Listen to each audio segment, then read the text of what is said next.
21st Century Entrepreneurship with Martin Piskarik.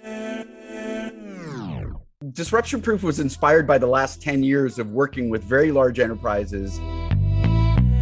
Typically, they're innovation groups, but it could be product groups, could be marketing groups. And leadership brought us in because they knew the world was changing and they needed their people to behave differently. And big companies do reorganizations every couple of years because they need people to change their behavior, but they never really define very well what that behavior ought to be. And these reorganizations fail, and that's why they do them over and over again. So what inspired me to write the book was really, I have a method for that change. And it's not really me inventing everything. It's bringing together some of the best practices in the entrepreneurial world that will help large organizations change.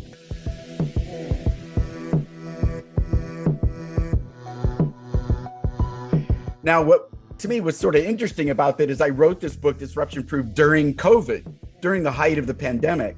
And so the book changed. And the big change here was when I realized that transferring from analog into the digital world is a huge change, obviously.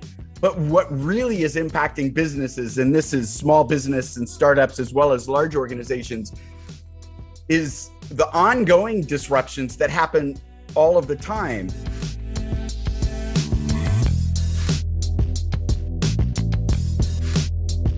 And the pandemic was just the latest and maybe the biggest example in a long time.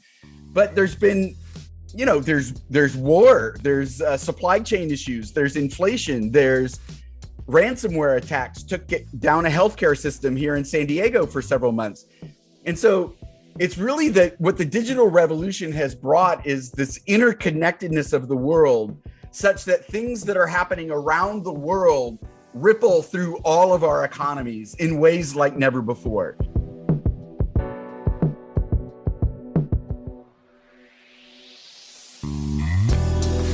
So all of these things have happened in the past, but during the industrial age, we were relatively isolated from things that were going on the other side of the world. But now the speed of information and the speed of disinformation, the digital economy, the power being with consumers that are making choices, review sites and social media and just this interconnectedness means that all of the disruptions that are happening around the world ripple through the economy.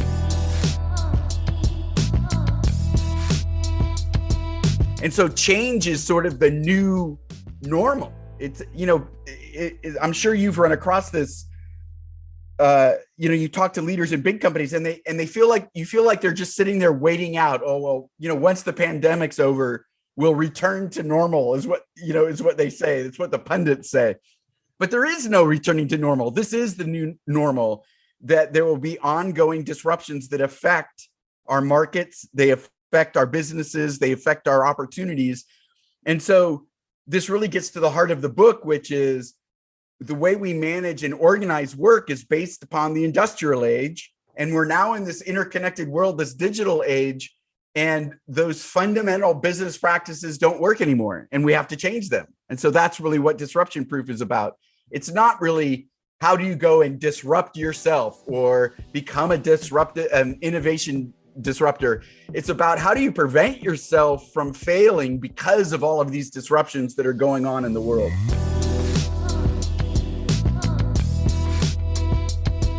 Where is the focus? So for example, engagement. If you remember Gallup Q12 test, so engagement is terrible. And now we have remote work. So it's different again. And that's right. So what's going on? So the focus has to be on recognizing the uncertainty, recognizing that we don't know anymore. It's fundamentally, you have to be willing to say, I don't know. Whereas in the past, even 10 years ago, you were going to get hired and promoted based upon what you knew. And now, to me, the world is admitting what you don't know so you can go figure it out again. So you wake up, early March 2020, nothing's going on. Everything seems normal. By the end of March 2020, all your customers are gone. So you have to be able to say, listen, we're facing such massive uncertainty. We have to build what I call exploration behavior into the daily business. So we have to admit when we don't know, and then we have to be entrepreneurial in order to figure out what's the new game plan. What will our customers respond to? What can our customers afford? What are they worried about? What are their aspirations? How do we actually change our company in order to thrive and survive in this new world? And so gone is the top-down command and control, centric, focused decision-making. And we're in this world where you have to delegate decision-making. You have to empower teams to be able to figure out what the right way to go is. And you have to then formulate this new communication processes in order for people to get the information they need to make decisions. It's flipping the pyramid on its head. Where is the transformation? So C-level versus entrepreneurs. Traditional management practices, you're not allowed to admit that you don't know. And really, you probably succeeded because you figured out the blueprint. This is how we need to execute. And then you were able to manage people and create layers of management that double down and triple down on that blueprint, and you succeeded in execution. But so that works great in a very certain world with low complexity, and you figured it out. So the example is you're in the 50s or the 60s and you want to manufacture microwave ovens. Your obstacles are, your risks are, do we have the right technology? And their operational risks. Can we produce that microwave oven inexpensive enough that the middle class can afford them? If so, the middle class is gonna buy them because it creates so much value in freeing up time and making life easier. They're gonna buy it. There's very little market risk, but there's high technical risk and high operational risk. So then once you figure out how it works, how you produce the product, distribution, supply chain, marketing, selling, once you figure those things out, you just want to repeat that blueprint as often as can and as cheaply as you can to increase your margins, and that funnels growth and et cetera, right?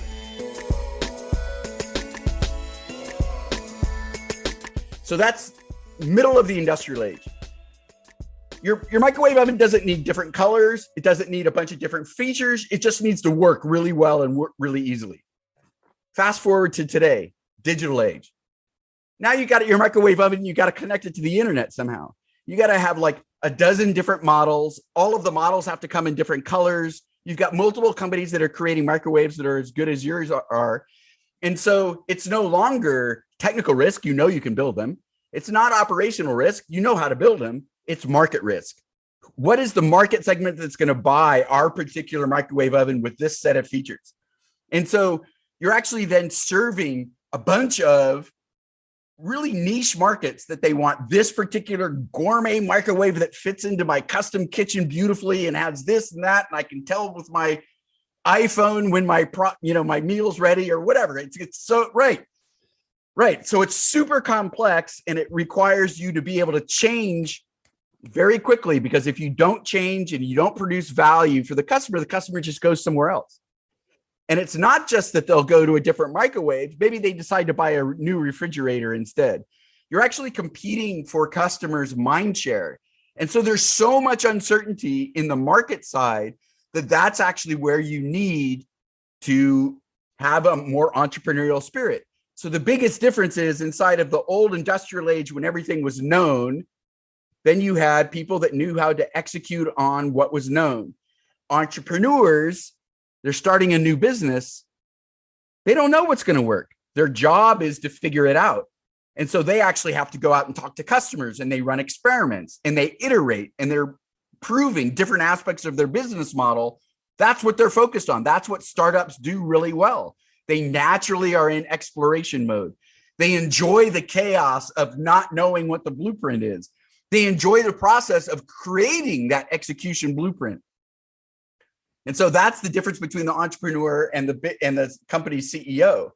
So now we live in this different age. Not only does the startup have to maintain that exploration, right? They learn how to execute, but things change so quickly, they have to stay on top of it.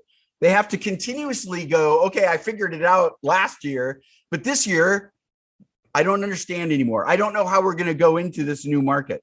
I don't know how we're going to sell, this product into an emerging country. And so they have to go out and figure it out. They have to create a new blueprint in order to find new growth. And of course, that means that the big companies also, when they're launching new products or their market goes away because of a disruption like the pandemic, they have to act entrepreneurial in order to figure out what their new blueprint is. What do you think is the key to organic and sustainable growth then in all that chaos? Right. So it's continuously discovering new opportunities. So in the old world, it was very linear. Discover new opportunity, build the product, market it, sell it. And now all of those are loops. They're iteration loops. Like the moment you're done with one discovery and maybe you pass that off, you start immediately on the next discovery. And so this is really tough for small business owners to grasp, because small business owners tend to want to maintain they're the experts. And what they actually have to do is find people that can execute on their expertise, and then they have to go learn something new.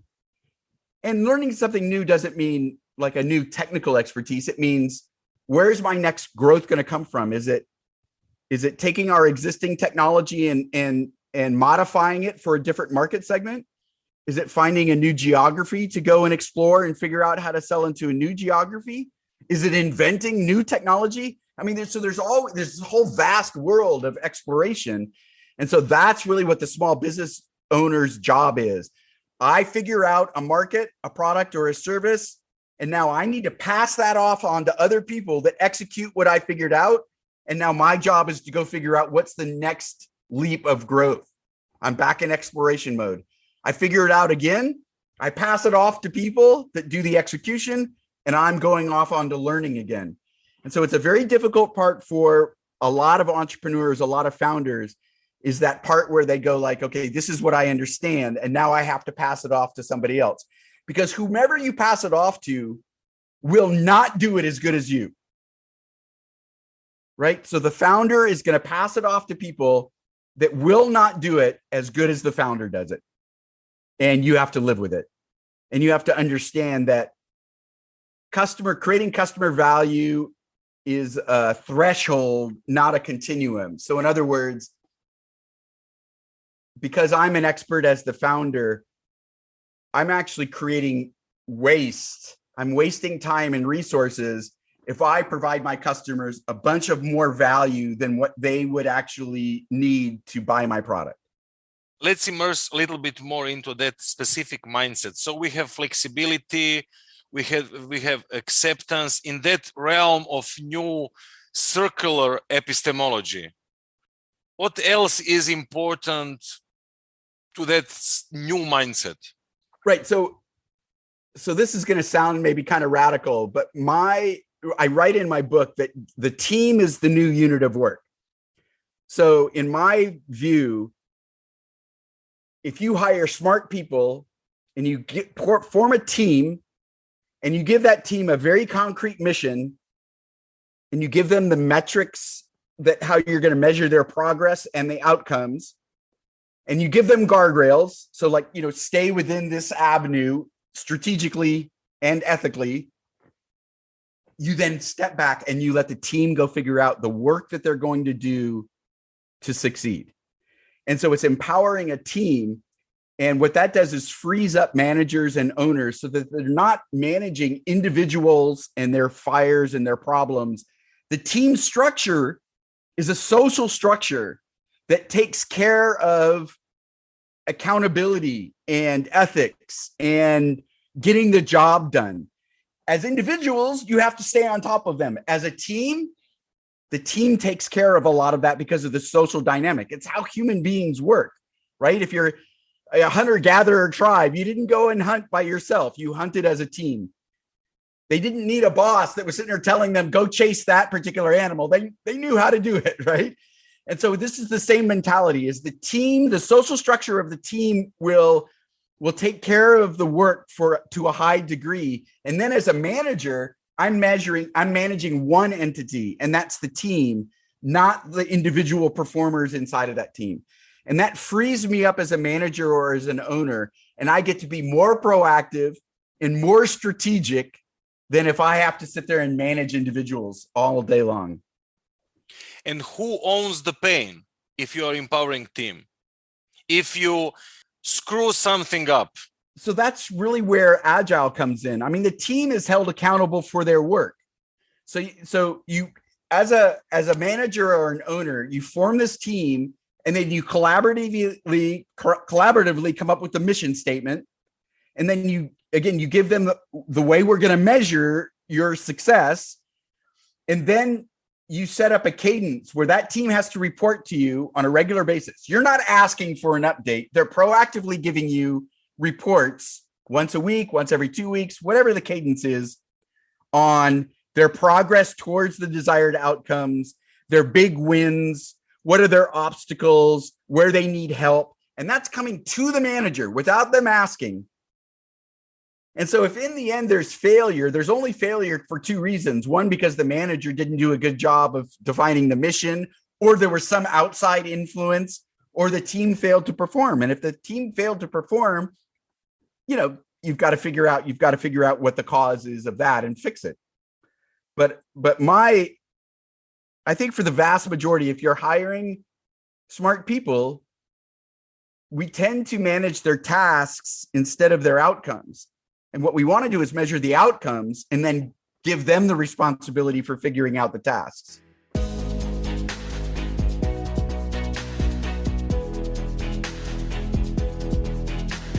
You worked with big companies. What is your advice for business leaders who want to implement these changes in their companies?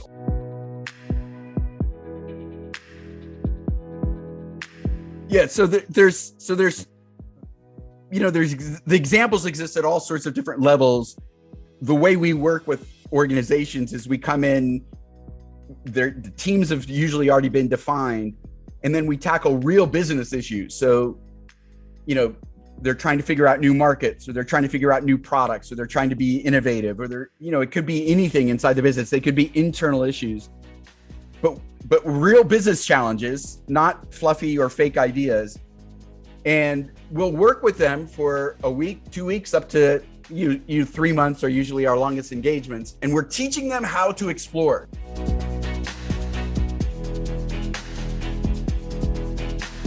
So we're teaching them how to understand their customers or their internal stakeholders deeply, how to run experiments, how to use evidence, and then how to actually pitch that evidence or share that evidence with leadership. And then we work with leadership to give them new skill sets on how they manage people that are working in this new way. And so what's cool about it is it's not people bringing up like just ideas like, oh, I got a great idea, let's go do XYZ. Instead, they bring evidence to the table. Well, we went and we interviewed 90 customers and 75 said this, and then we ran these experiments to validate their behavior, and 50% of them did XYZ, and that proved to us that this assumption was correct. We're demonstrating evidence, real market evidence, that a particular idea has legs. And so what they're essentially asking the leaders for, invest more resources in this idea because of the evidence, or shut it down because there's no evidence and don't waste any more money on this. So that's the process. We've worked with, super large organizations doing huge projects like complete digital transformation, to smaller ones where they've got 10 products in the market already and they're trying to bring them to new countries. And so what do they have to go figure out? So an example might be, first, let me say, if you're actually just going to go and try this out in your company, my advice is start small, start with just a couple of teams, figure out internal process issues that the company faces. They can be big or small, it doesn't matter. But a lot of companies get worried when you're going to go out to your customers right away. So start with something that's internal, where the customers are colleagues or internal stakeholders. Train the teams up on how to operate this way, and then let them go demonstrate that, number one, they have the ability to do it. Number two, that you can actually drive real business impact in a very short period of time by doing this. And so one of the better examples I have is a clothing manufacturing in a company in outdoor research in Seattle. They build high outdoor gear, including for like special forces. And their normal process for coming up with new product samples took months, 4 months, and a constant back and forth between the design team and the manufacturing team. So the company went and invested hundreds of thousands of dollars in digital fabrication equipment that automated the process of manufacturing clothes. So digital cutters and digital sewer. It's just like really amazing stuff. But they didn't get any return on that investment because the people in the processes didn't change just because you brought in new technology. So in a 2-day workshop where we had the design group act like startup entrepreneurial spirit and the manufacturing was the customer, they completely reinvented the way that the two groups inside the company work together with the new technology. And so instead of it taking months for product samples to go through the cycle, it took just a couple of weeks. And so suddenly they're starting to get the return on the investment. So we all think about innovation and entrepreneurialism and digital transformation as being technological, but the biggest hurdle, it's sort of like what I talked about earlier. The technology is not really where the risk is. The risk is in the people and their behavior and the market and getting people to work in new ways in the digital world. And that's actually the hard part. For startups or smaller businesses, the way they get started, again, it's taking something small. Maybe it's an internal facing, it could be external, but form one team, collaborate on what that mission statement is. In the example I just gave, the mission statement could be something like, the job is to reinvent the way the design group works with the manufacturing group in order to bring new product sampling down to a 2-week cycle instead of a 4-month cycle.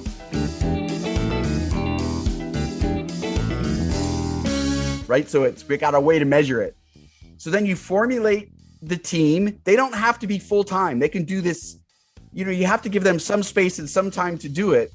But it could be a couple hours a day, or it could be 1 day a week, or whatever you need. But if you're tackling an internal issue, it means that this exploration behavior is actually increasing the efficiency of execution. And so that can be what you keep in mind that we're going to dedicate this time to. So you have to give them the space and time to work in this new way. You have to up-level their skills a little bit. So you might have inside your company people that are already familiar with agile or lean startup or design thinking. And so that have them share with that team how to do some of this work, or you can bring in some outside consultants. There's a million of them, and have them learn how to do that behavior, and then set a time limit. We're going to do this for a month or 3 months or whatever. And the goal is to demonstrate that team can work in this new way in order to achieve that mission. And once you have seen that it's successful, that your people can do it and that it drives impact, you're going to want to expand this into the everyday work, because it's going to result in growth. It's going to result in new business.